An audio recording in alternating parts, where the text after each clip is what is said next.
సభకు నమస్కారం అండి. అలాగే మన అధినేతకు పాదాభివందనం. పసుపు జెండానే ఊపిరిగా భావించి పార్టీ కోసం అహర్నిశలు శ్రమించే మన తెలుగుదేశం పార్టీ కార్యకర్తలందరికీ కూడా నా హృదయపూర్వక నమస్కారాలు తెలియజేసుకుంటున్నాను. ఇవాళ ఒక సామాన్య మహిళగా ఈ మహానాడు వేదిక నుండి మాట్లాడగలిగే అవకాశం రావటం అనేది నా జన్మధన్యంగా భావించుకుంటున్నాను. అదేవిధంగా ఇది నా ఒక్కదానికి దక్కిన గౌరవం కాదు. గ్రామ స్థాయిలో పార్టీ కోసం అహర్నిశలు శ్రమిస్తున్న, నిస్వార్థంగా సేవ చేస్తున్న వేలాది మంది మహిళా కార్యకర్తలకు దక్కిన గౌరవంగా నేను భావిస్తున్నాను అన్నమాట. అదేవిధంగా ఇతర పార్టీలలో కార్యకర్త అంటే కేవలం సభలకు జనాన్ని తరలించేవాడు, జెండాలు మోసేవాడు, దండాలు పెట్టేవాడు మాత్రమే. కానీ మన తెలుగుదేశం పార్టీలో కార్యకర్తే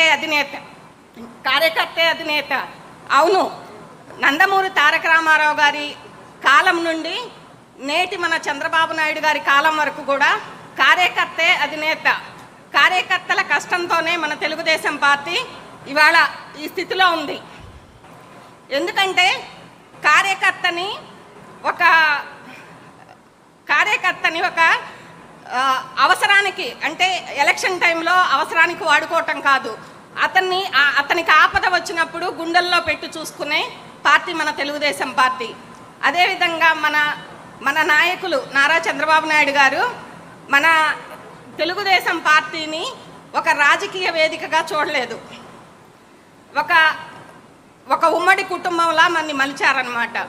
కాబట్టి తెలుగుదేశం పార్టీ అంటే కార్యకర్తలు. ఈరోజు దేశంలోనే ఆదర్శంగా తెలుగుదేశం పార్టీ ఎన్నో కార్యక్రమాలు, కార్యకర్తల సంక్షేమం కోసం ఎన్నో కార్యక్రమాలను అమలు చేస్తుంది. ఆ కార్యక్రమాల్లో ముఖ్యంగా మనం చెప్పుకోవచ్చింది ఏంటంటే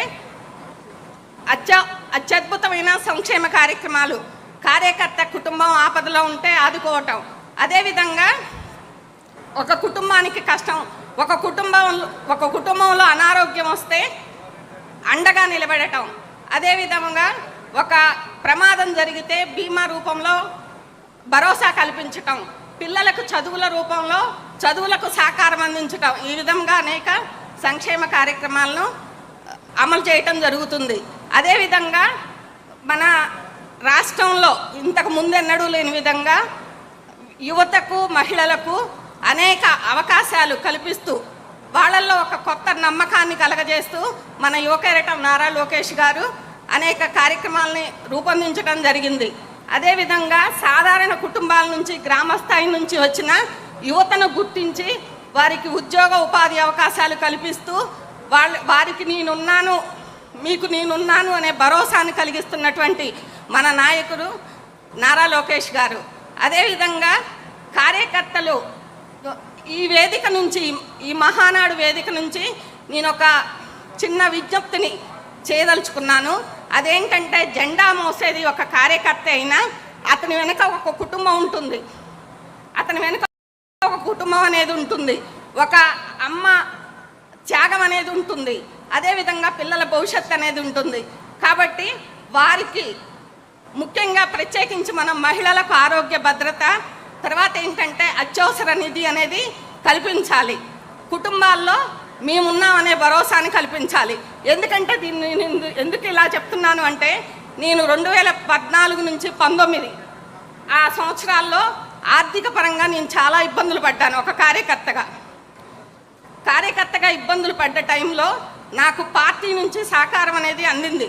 మన పార్టీ నుంచి గెలిచిన ఒక ఎంపీ గారి సహకారం కానీ, అదేవిధంగా మా జగ్గయ్యపేట నియోజకవర్గంలో నెట్టన్ రఘురామ్ గారు కానీ, అదేవిధంగా జనార్దన్ గారు నేను ఒక సామాన్య కార్యకర్తగా ఉన్నప్పుడే నన్ను 2016 సంవత్సరంలో చంద్రబాబు నాయుడు గారికి అపాయింట్మెంట్ ఇప్పించారనమాట. అది నా కోసం కాదు, నేను ఒక సామాన్య కార్యకర్తగా ఉండి నేను ఇంకొక కార్యకర్తకి, అంటే నాయి బ్రాహ్మణ కుటుంబం ఆర్థిక పరంగా ఇబ్బందుల్లో ఉంటే ఆ కుటుంబానికి 50,000 రూపాయలు చంద్రబాబు నాయుడు గారి ద్వారాగా ఇప్పించగలిగాను.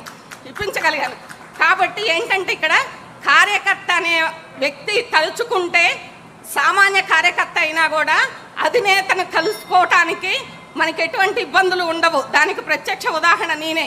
నా పిల్లల విషయంలో కూడా, నా పాప చదువు విషయంలో కానీ, నా బాబుకి మొన్న ఉద్యోగం విషయంలో కానీ జనార్దన్ గారు, రఘురామ్ గారు సహాయం అందించారు. అలాగే నేను సామాన్య కార్యకర్తగా ఉండి నాకు నిన్నటి వరకు ఎటువంటి పదవి లేదు. నిన్ననే కొత్తగా మా ఎమ్మెల్యే గారు నియోజకవర్గ మహిళా ప్రధాన కార్యదర్శిగా ఇచ్చారు. అయితే నేను ఏ ఏ ఏ టైంలో వెళ్ళినా కూడా ఎవరికి ఏది కావాలని చెప్పేసి నాకు ఇది కావాలి సార్ అని వెళ్ళినా కూడా నాకు ప్రతి విషయంలోనూ సహకరించిన మా ఎమ్మెల్యే గారికి కూడా ధన్యవాదాలు తెలియజేసుకుంటున్నాను సభాముఖంగా. ఎందుకంటే నాకు ఎటువంటి పదవి లేకపోయినా సార్ ఈ కార్యకర్తకి అవసరం ఉందని చెప్తే చేసేవారు.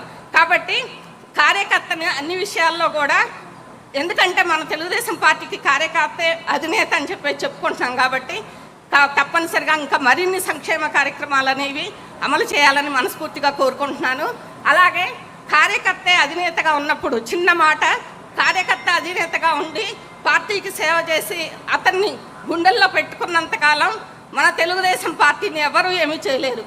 అదేవిధంగా చంద్రబాబు నాయుడు గారి విజను, లోకేష్ గారి పవరు, అలాగే మన తెలుగుదేశం కార్యకర్తల కష్టం, లక్షలాది మంది తెలుగుదేశం కార్యకర్తల కష్టం కలిసినప్పుడు మన రాబోయే ఎన్నికల్లో మన తెలుగుదేశం పార్టీని అత్యధిక మెజార్టీతో గెలిపించుకోగలమనే నమ్మకం మనకుంది. జై తెలుగుదేశం, జై తెలుగుదేశం. జోహార్ అన్న ఎన్టీఆర్, జోహార్ జోహార్. నారా చంద్రబాబు నాయుడు గారి నాయకత్వం.